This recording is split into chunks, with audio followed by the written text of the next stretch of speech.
এখন যাচ্ছে না। আসসালামু আলাইকুম, কেমন আছেন সবাই? আশা করি ভালো আছেন। দেখেন, আমি কিন্তু আমের এই মুখের সাইডটা কেটে নিচ্ছি। আর আমি কিন্তু একটু শক্ত আমটা বেশি পছন্দ করি, এই জন্য কিন্তু আমি টাইট আমটা নিয়েছি। দেখেন, আম কিন্তু আপনারা সকলেই খেয়েছেন, আম বাগানে খেয়েছেন, বাসায় খেয়েছেন, কিন্তু এত সুন্দর পরিবেশে দেখেন, কত সুন্দর পরিবেশ, পুরো বিলের মাঝখানে দেখেন কত সুন্দর একটা বাঁধ সৃষ্টি করা হয়েছে। এই বাঁধের এই জায়গাটাতে বসে আম খাওয়ার যে মজা, এই মজাটা কিন্তু আসলে এটা অন্যরকম মজা। দেখেন আমরুপালি আম মাশাআল্লাহ কত সুন্দর।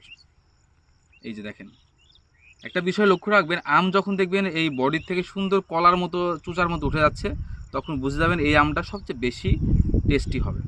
দেখেন এই জায়গাটা কিন্তু নরম হয়ে গেছে, আমি একটু খেয়ে দেখাই। মাশাআল্লাহ অনেক টেস্টি। এভাবে চাকু দিয়ে কেটে খাওয়া কিন্তু অন্য একটা মজা। এত সুন্দর মজার আম খেতে চাইলে দ্রুত আমাদের সাথে যোগাযোগ করুন। ভালো থাকবেন সবাই, আসসালামু আলাইকুম।